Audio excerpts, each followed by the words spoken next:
नमस्कार दोस्तों, जीवन पथिक इस अंक में आप सभी का स्वागत है।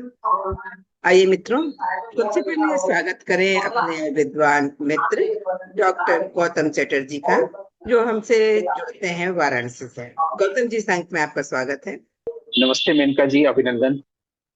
गौतम जी, इस अंक में हम अपनी कोई जिज्ञासा लेके नहीं आए हैं। हम जिज्ञासा लेके आए हैं अपने एक दर्शक की, जिन्होंने, आपने देखा होगा यूट्यूब पे लिखा भी है कमेंट में, कि वो ये जानना चाहते हैं कि हम माइंड का, अपने ब्रेन का यूज कैसे फुलेस्ट फॉर्म में कैसे करें, जिससे कि अपनी सेल्फ को जो है समझ सके। और वो आप जैसा चाहते हैं कि उनको आप जैसे याददाश्त मिल जाए, विजुअलाइजेशन मिल जाए। और दूसरी चीज जो वो आपसे जानना चाहते हैं, माँ सरस्वती के बारे में।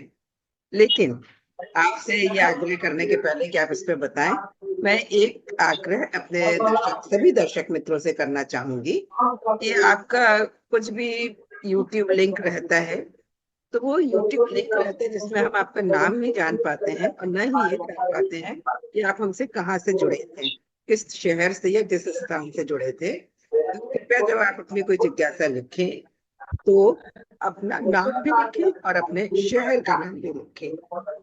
तो आगे से मैं उम्मीद करती हूँ कि जो भी जिज्ञासा रहेगी उसमें आप अपना नाम लिखेंगे और अपने शहर का भी नाम लिखेंगे।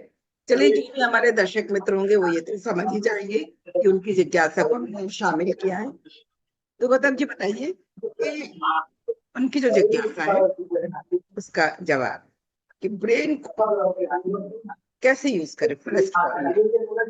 एक्चुअली वो आप जैसा बनना चाहते हैं, अंडरस्टैंडिंग, चाहे विजुअलाइजेशन या रिमेम्बरिंग पावर हो इसमें, और माँ सरस्वती के बारे में। नहीं, ब्रेन का फुलेस्ट फॉर्म या माइंड का फुलेस्ट फॉर्म, क्योंकि शब्दों को बहुत सोच के बोलना होता है। उन्होंने तो जो लिखा है, उन्होंने वो हाँ। ब्रेन ही लिखा है। आप कहे तो मैं उनका वो कमेंट पढ़ नहीं दूं। नहीं नहीं, मैं समझ गया। ब्रेन लिखा है तो फिर ठीक है। तो हाउ टू यूज क्योंकि brain to the fullest to understand oneself. हाँ, तो ब्रेन का फुलेस्ट यूज हम कैसे करें, अगर किसी को सवाल समझे जी। तो ब्रेन का यूज हम करते हैं, ऐसा लग रहा है ना। तो इस वाक्य से तो ये लगता है कि हम ब्रेन का यूज करते हैं, हम माइंड का यूज करते हैं, हम इंटेलेक्ट का यूज करते हैं। और लोग बताते भी हैं कि तुम अपनी बुद्धि का इस्तेमाल करो। तुम जी। जब सब्जी खरीदने गए हो तो बुद्धि का इस्तेमाल क्यों नहीं कर रहे हो। तुमको बेवकूफ बना के चला गया, तुम रो रहे हो, तुम छोटे बच्चे हो, तुम्हारी रोटी छीन के तुम्हारा भाई खा रहा है, तुम बेवकूफ क्यों हो। अपने बुद्धि का इस्तेमाल करो। तो ये जो बचपन से हम लोग को सिखाया जाता है कि तुम करो, तो हम करते हैं। हम अपनी बुद्धि का इस्तेमाल करते हैं, ब्रेन की यूज करते हैं, माइंड की यूज करते हैं। लेकिन जो करता है वो कौन है, इसके तरफ पेरेंट्स और बड़ों को ध्यान दिलाना चाहिए कि जो यूज कर रहा है वो कौन है। जैसे मान लीजिए कि मैंने कोई सवाल पूछा आपसे, फिर आपने उसका उत्तर दिया। फिर मैंने दूसरा सवाल पूछा, आपने उसका उत्तर दिया। फिर मैंने तीसरा सवाल या तीसरी जिज्ञासा पूछी, तीसरा संशय, थर्ड डाउट, आपने उसका उत्तर दिया। तो ये चलता रहता है जीवन भर। लेकिन अगर एक बार प्रश्न की जगह पर प्रश्नकर्ता की ओर ध्यान दे दें तो सारे प्रश्न आने बंद हो जाएंगे। तो ब्रेन में इसके लिए जगह है। ब्रेन की वायरिंग लोग आमतौर पर बोलते ही, इस शब्द को समझते ही लोग हैं। लेकिन हमने आपको शायद कई बार ब्रेन के बारे में ये भी बताया था कि हमारी आंखें जो देखती हैं, कान जो सुनता है, उससे बहुत कुछ देख कर लोग डर जाते हैं, है ना। कि कोई भी चीज, डरावनी चीज हो, शेर हो, बहुत आग लग गई हो, डर जाते हो। तो उसमें होता सिर्फ उसकी फंक्शनिंग है, वो ये है कि हमारी जो आंख है, आंख, रेटिना, पीछे ऑप्टिकल नर्व, और सब कुछ एक दूसरे से तार जुड़े हुए हैं।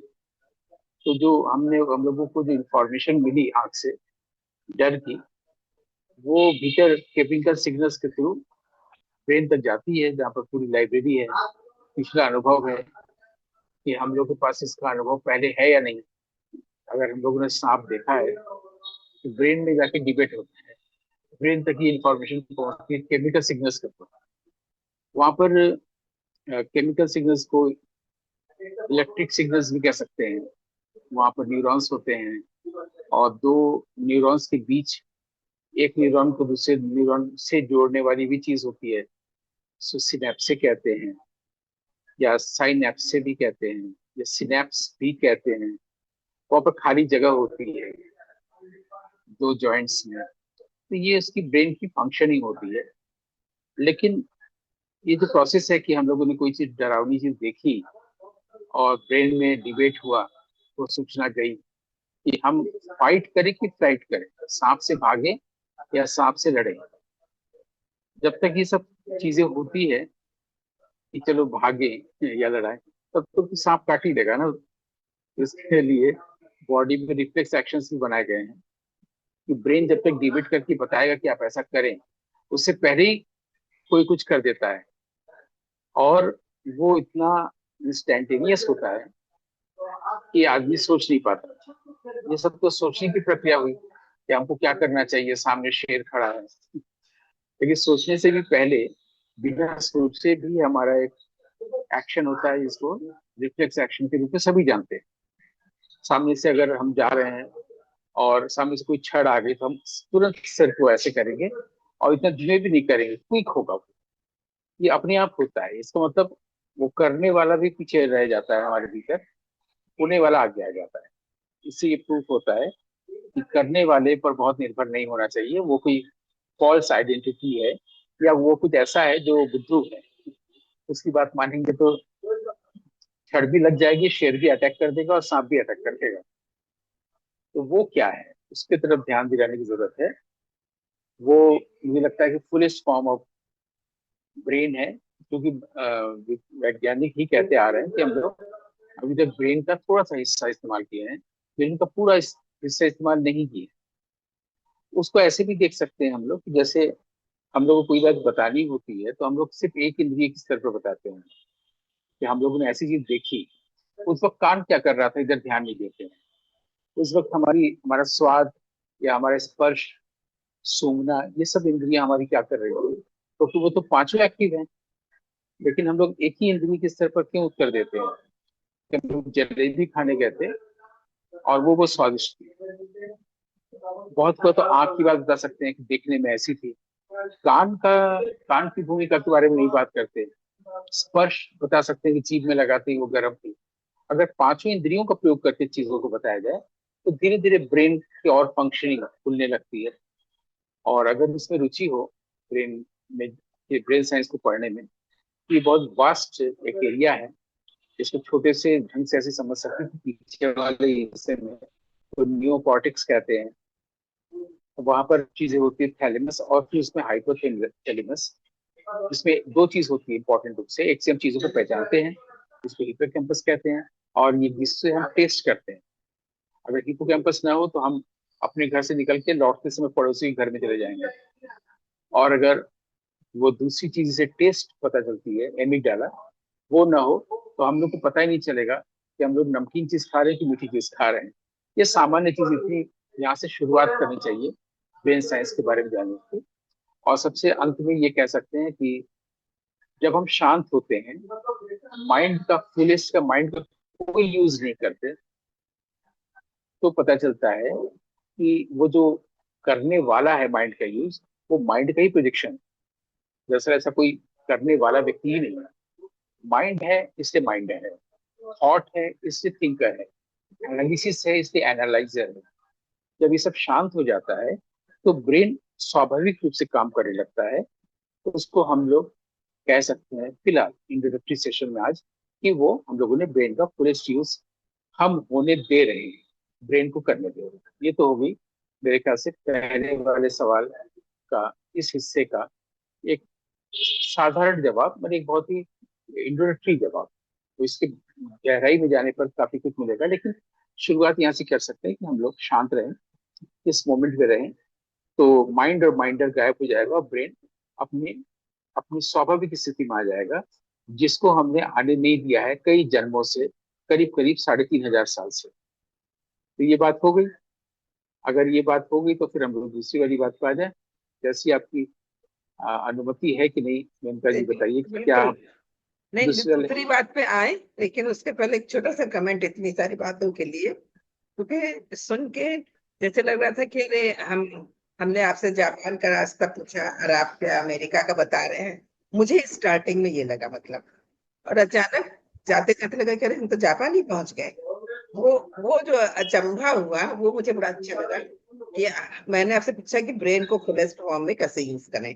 आपने ये बताना मुझे शुरू किया, पहले ये जान लेना चाहिए कि कौन जो है यूज करना चाहता है। तो हम ये सोचने लगे थे कि अरे हमने पूछा कुछ, फिर आप क्या बता रहे हैं। बताते बताते बताते बताते आपने सारी चीजें जब बताई और जब आप उसको कंक्लूड करने लगे, तब मुझे इतना सुखद आश्चर्य हुआ कि अरे यहाँ से हमने नहीं सोचा था कि अगर हम यहाँ से सोचे तो अपने सही आंसर पे पहुंचेंगे। ये मेरा एक छोटा सा रिमार्क था आपको इतने सुंदर इतने साधारण से जवाब के लिए। हाँ, अब आप माँ सरस्वती को बताइए। असल में होता क्या है कि जब कोई प्रश्न सामने आता है तो उससे प्रश्न का स्तर और प्रश्न पूछे जाने वाले का स्तर का पता नहीं चलता। उससे ये पता चलता है कि प्रश्न अभी चेतना किस स्तर पर है। क्योंकि चेतना के सभी स्तर हैं। जैसे वनस्पतियां होती हैं, हम लोग साग सब्जी खाते हैं, धनिया की पत्ती की चटनी खाते हैं, वहां भी चेतना है। लेकिन चेतना का वो एक स्तर है। और विवेकानंद तक जाते हैं तो चेतना का एक स्तर है। चेतना के किस स्तर पर वो प्रश्न ठहरा हुआ है ये पता चलता है। उसी जगह पर जाके अगर हम प्रश्न को बताने की कोशिश करें तो उत्तर देने की शैली अपने आप निर्धारित हो जाती है कि हम कैसे बताएं। तो अगर यही प्रश्न किसी और ढंग से पूछा गया होता या कोई और पूछता तो उत्तर देने का ढंग कुछ और होता है। वो उस पर निर्भर करता है। तो कभी भी ऐसा नहीं होता कि प्रश्न पूछने वाला या प्रश्न का स्तर छोटा या कम होता है। क्योंकि पहली बात तो प्रश्न ही लोग नहीं करते। जो प्रश्न नहीं करते हैं वहां पर अहंकार बहुत ज्यादा होता है। और जो प्रश्न करते हैं लेकिन इसलिए करना चाहिए देखने के लिए कि सामने वाला जानता है कि नहीं, इसको नीचा दिखाने के लिए, तो वो अहंकार की अभिव्यक्ति होती है। और जब सिर्फ जिज्ञासा होती है तो वहां पर होता है कि अहंकार बहुत कम है। यहाँ पर पूरी संभावना है कि अहंकार बिल्कुल मिट जाए। कि जो आपने कमेंट किया, रिमार्क किया, उस पर मैंने कहा कि जो प्रश्न आपने पूछा है, जिन्होंने किया है उनके लिए मैंने ये सारी चीजें बताई कि वो बहुत सुंदर स्तर पर है चेतना के। तभी ये प्रश्न किया जा रहा है, किया जाना चाहिए। सरस्वती के बारे में तो हम लोग बोलते ही रहते हैं। हम सभी लोग उन्हीं के वंशज हैं, उन्हीं के संतान हैं। हम लोग उन्हीं के ऑफिस स्प्रिंग्स हैं। अभी विद्या पर बात हो रही है, हम दोनों मिलकर संवाद कर रहे हैं। हम दोनों के साथ साथ कोई सवाल भी पूछ रहा है तो हम तीनों ही तो उन्हीं के संतान हो गए ना। तो उसको लेकर बहुत सारे प्रार्थना मंत्र बनाए गए हैं। जैसे या कुंदेन्दु तुषार धवला, या वो जो है शारदाम भोजन, वदना वदनाम भुजे, ये वाली जिसके दो दो बार एक एक शब्द आते हैं। जय जय देवी चर चर सारे कुछ कुछ शोभित मुक्ताहारे, सब प्रार्थना मंत्री देवी स्तुतियां है ना। लेकिन इसमें जो ज्ञान से संबंधित चीज है वो यही है कि सरस्वती शब्द कहाँ से आया, क्यों आया, और हम इसको लक्ष्मी क्यों नहीं कहते हैं। विद्या की देवी को कोई और नाम दे सकते थे। लेकिन हमारे भीतर जो गुण और अवगुण होते हैं उसके आधार पर देवी देवताओं और दानवों का नाम, उनकी रूपरेखा, उनकी वो सारी चीजें बनाई जाती है। जैसे कि नटराज है तो वो शिव से कैसे भिन्न है, शंकर से कैसे भिन्न है। तो ये शिव शंकर नटराज ये सब शब्द बनाए हुए हैं किसी खास गुण को बताने के लिए। जैसे अभी कई लोगों ने पूछा कि हमने जो नटराज की प्रतिमा भी लगाई है उसके नीचे, पाँव के नीचे भी एक कोई प्रतिमा है, उसका क्या मतलब है। तो हमने बताया कि वो प्रतिमा नहीं है, वो दरअसल इग्नोरेंस को सिंबलाइज कर रहा है, अज्ञान को। और इस भाषा में जहाँ पर हम आइकोनोग्राफी की तरफ जाते हैं, आइकोनोक्लास्ट की तरफ जाते हैं, ये एक अध्ययन का क्षेत्र है जिसके आधार पर हम लोग देवी देवताओं की मूर्तियां बनाते हैं। वो बुद्ध वैसे देखने में नहीं थे, बुद्ध को किसी ने नहीं देखा, लेकिन बुद्ध के गुणों के आधार पर वो इसी रूप रखा बनी जो कबीर से अलग है। कबीर को भी किसी ने नहीं देखा है, कबीर का भी वैसा बनाया गया। तो हम लोग कहते हैं ये तो कबीर है, या तुलसी है, या बुद्ध है। जैसे किसी का भी एक्चुअल फोटो नहीं है, वो उनके गुणों के आधार पर बनाया गया है। तो जब शिव उस जो छोटा सा बच्चा दिख रहा है जिसकी प्रतिमा के ऊपर पैर रखा है, वो दरअसल अज्ञान का सूचक है। अज्ञान को या इग्नोरेंस को वहां का एक नाम दिया गया अपस्मार। अपस्मार पर जब पैर रखते हैं हम, यानी कि अज्ञान को जब हम नीचे रख देते हैं तभी हमारे भीतर आनंद आता है, तब वो आनंद तांडव कहलाता है, वो नटराज है। उसी तरीके से जो वो क्या क्या है जो हमारे भीतर इंस्पिरेशन जगाती है विद्या ज्ञान से संबंधित, तो सरस्वती आया है। इसके लिए जाहिर सी बात, हम लोग वेद में जाते हैं, उससे पहले कोई साहित्य ही नहीं है। तो वेद में ये पता चलता है कि शब्द कॉइन कैसे किया गया, ये शब्द आया कैसे और क्यों आया।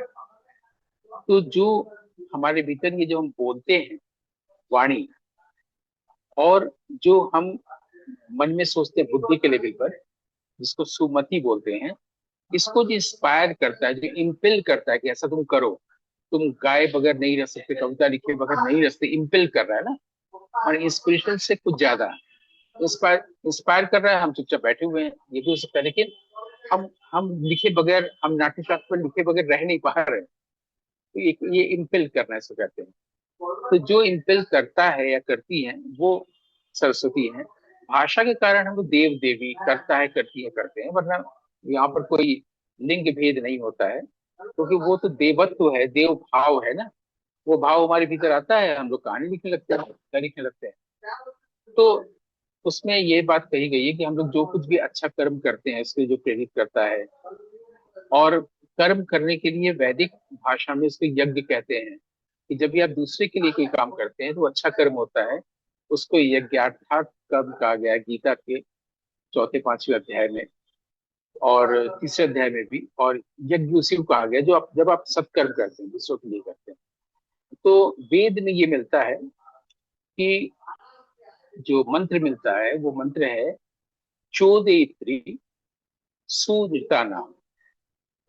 ये जैसे हम लोग गायत्री मंत्र बोलते हैं, ओम भूर्भुवस्व तत्सवितुर्वरेण्यं भर्गो देवस्य धीमहि धियो यो न प्रचोदयात्, प्रचोदयात्, ये वही है वहां पर। चोदेत्री, इंस्पायर करने वाली, जो इसको इंस्पायर करती है। ठीक है। तो सुनृता नाम, सुनृता उसको बोलते हैं स्वीट वॉइस, स्वीट बातें जैसे आप बोलती है, मधुर वाणी, उसको कहते हैं सुनृता। तो आपका नाम सुनृता भी रखा जा सकता है, क्योंकि आप अच्छी वाणी बोलती हैं। सु माने सुंदर, अच्छा, सुकुमार मति वाली, और वाणी। तो सुनृता उसका नाम होता है जिसकी भाषा, जिसकी बोली बहुत मधुर होती है, वो सरस्वती के कारण होती है। तो चोदित्री सुनृता नाम, चेतंती सुमति नाम, सुमति बुद्धि और मति की बात आ गई। तो जिसको मन वाणी कर्म हम लोग बोलते हैं, तो मन के जगह पर यहाँ मति है, कई जगह पर मनस मानस भी आता है। तो मति से संबंधित हमारे माइंड, मन वचन कर्म, अब तीसरा कर्म भी आएगा। चेतंती सुमति नाम, यज्ञम दधे, यज्ञ को जो हमारे वो करता है, इंस्पायर करता है कि हम एक यज्ञ करें, कर्म करें, ऐसे देव भाव को सरस्वती कहते हैं। चोदित्री सुनृता नाम, सु में बड़ा हुआ है। चेतंती सुमति नाम, यज्ञम दधे सरस्वती, जो ऐसा ऐसा करते हैं उसको सरस्वती कहते हैं या कहा जाए। ये सरस्वती शब्द सबसे पहली बार यहाँ पर कॉइन किया गया है। ये ऋग्वेद में, इतने सारे वेद हैं, ऋग्वेद में अगर कोई ढूंढना चाहे तो ढूंढ सकता है। ये ऋग्वेद में 10 मंडल है, उसमें पहले मंडल में ही है ये। और पहले मंडल में जो तीसरा, एक वेद में कई वो होते हैं, मतलब कई खंड होते हैं, इसको मंडल कहते हैं। हर मंडल में कई अध्याय होते हैं, इसको सूक्त कहते हैं। हर अध्याय में कई बातें होती हैं, उसको मंत्र कहते हैं। तो मंडल में सूक्त, सूक्त में मंत्र। तो ये पहले मंडल के तीसरे सूक्त का 11वां, मुझे लगता है 11वां मंत्र है, 13वां तो नहीं, क्योंकि सब 11 12 13 सब सरस्वती से ही संबंधित है। लेकिन ये पर्टिकुलर मंत्र शायद वही है कि पहले मंडल के तीसरे सूक्त का 11वां मंत्र, इसे ढूंढने में आसानी होगी। तो इसमें इसको और अच्छी भाषा में भी, हिंदी अंग्रेजी बांग्ला जिस भाषा के भी हमारे श्रोता हैं वो उसको पा सकते हैं और एक्सप्लेनेशन पा सकते हैं। तो मैंने ये बताया कि सरस्वती शब्द यहाँ से आया है। और मन वचन कर्म, हमारे सबसे भीतर मन में कोई थॉट आएगा, वहां पर अगर अच्छी बात, अच्छी भावना आई है और फिर हम उसको बोलते हैं तो अच्छी बात, सुमति हो गया, सुंदरता हो गया। फिर जब उसको करते हैं दूसरों के लिए, जब जब वो यज्ञ होता है, एक तो कर्म होता है सेल्फिश मोटिव से, सेल्फिश वर्क या सेल्फिश मोटिव का वर्क, सेल्फिश मोटिव का वर्क और खतरनाक है। लेकिन जब हम सेल्फलेसली करते हैं, किसी और जिसके से दूसरों को अच्छा लगे, कोई कोई दुख में है, कोई तकलीफ में है, उसके मदद करते हैं, ऐसा कर्म, इन तीनों की जो देवी है, जो देवत्व है, वो सरस्वती, इसको सरस्वती का जागना भी बोलते हैं। जैसे कि वो ब्रह्मा ने आके वशिष्ठ से कहा था, वाल्मीकि से कहा था कि तुम ये सब दृश्य क्यों देख रहे हो, क्रॉन्च पक्षी का वध हुआ है, ये दृश्य मैंने ही बनाया ताकि तुम्हारे भीतर की सरस्वती जागे। तो हमारे यहाँ दुर्गा पूजा में जागरण वगैरह नवरात्रि में करते हैं, पता नहीं क्यों सरस्वती का जागरण क्यों नहीं करते, लेकिन ये सब ज्ञान पर बातें करना ही सरस्वती का जागना है। मुझे लगता है कि इस बात को भी मैंने बहुत संक्षेप में और सरल ढंग से सामने रखा। बहुत सुंदर, बहुत सुंदर। और एक आध एपिसोड्स में, मेरे ख्याल से ज्यादा ही एपिसोड्स में आपने बीच बीच में सरस्वती का इस बात का जिक्र भी किया है, और श्लोक्स भी बताए हैं कि किस श्लोक के कौन सा श्लोक है, किस मंत्र है। पर आज जिस ढंग से आपने बताया कि हम नवरात्र में जागरण करते हैं देवी का, फिर माँ सरस्वती का जागरण क्यों नहीं करते हैं। और उसी के साथ ही आपने ये जब कहा, ये जोड़ा कि ये ज्ञान की चर्चा करना भी जागरण है, तो बड़ा अच्छा लगा कि हाँ, कहीं ना कहीं हम भी उसकी साधना कर रहे हैं, ऐसा लगा। और अ, आपके साथ रहना, आपके साथ संवाद करना, अच्छी अच्छी बातों पे, ये तो बड़ा सौभाग्य की बात है। और इस तरह से माँ सरस्वती की साधना है। और मैं आपके आलेख में, लेख में भी मैं लिखती रहती हूँ। जब आप लिखते हैं तो मुझे ऐसा लगता है जैसे आपके कलम में माँ सरस्वती का वास है, जो स्वतः ही चलने लगती है और इतना सुंदर लिख जाता है। हाँ, आज सारी बातों के बाद एक बात जरूर कहना चाहूंगी। जब आपने उस फोटो का जिक्र किया, अ, भगवान शंकर की, चरणों के नीचे वो बच्चा है, तो मुझे ये लगा कि ये भी बहुत बड़ा हुनर है, या कहना चाहिए कि काबिलियत है, कि आप जब भी कोई लेख एफबी पे या सोशल मीडिया पे लगाते हैं, तो उसके साथ फोटो जो होती है बहुत अप्रोप्रिएट रोल अदा करती है, इसको कहना चाहिए। जब हम उस पूरे लेख को पढ़ के उस फोटो को देखते हैं, और आपकी ये एक आदत भी अच्छी कि आप उस छवि के बारे में जरूर लिखते हैं। और ऐसा मैंने आमतौर पे किसी को करते नहीं देखा है, तो इसलिए मैं अलग से इसके लिए आपको तो बोल रही हूँ, अप्रिशिएट कर रही हूँ दिल से, कि ये देख के बहुत अच्छा थैंक यू। लगता है, बहुत अच्छा लगता थैंक है। यू। उसमें वो जो बच्चा है ना, वो जो जी। बच्चा है वो इसलिए बच्चा दिखता है क्योंकि वो वामन है, बौना, ड्वार्फ। अच्छा, अच्छा। इसलिए कि इग्नोरेंस को ड्वार्फ माना जाए, वो ग्रोथ नहीं कर पाया है, अच्छा, तो इसलिए वहां पर ड्वार्फ रखा गया, उसका नाम रखा गया अपस्मार। अच्छा। ये पर हाँ, मैंने भी सोचा था कि ये बच्चे को, क्योंकि बच्चे को हम ये मान लेते थे कि भगवान का रूप है, तो वो मेरी समझ में नहीं आ रहा था। पर जब आपने बता दिया उसको कि बौना है, तब जिसको लगता है कि तत्काल कोई चीज तुरंत समझ में आ जाती है ना, वो वाला रिएक्शन होता है माइंड में। तो मेरे जिस दर्शक मित्र का प्रश्न था, उन्हें तो अच्छा लगा ही होगा, और हम सबको भी लगा होगा जो ये एपिसोड देख रहे होंगे। तो गौतम जी, इस अंक के लिए आपका और दर्शक मित्र की ओर से तो मैं धन्यवाद अदा करूंगी, अपनी ओर से भी और अपने तमाम जी दर्शक मित्रों की ओर से भी आपको बहुत बहुत धन्यवाद। बिल्कुल, बहुत अच्छा लगा ये, आपके वजह से ये संवाद होता है। संवाद से यही होता है कि उसमें बीच में से कोई चीज अचानक प्रकट होता है, अच्छी बातें आती हैं, वही सरस्वती है। तो सरस्वती का दर्शन हो जाता है, तो आपकी आपकी वजह से सरस्वती का दर्शन हुआ, इसके लिए आपका भी बहुत बहुत धन्यवाद। Anand. Thank you, thank you.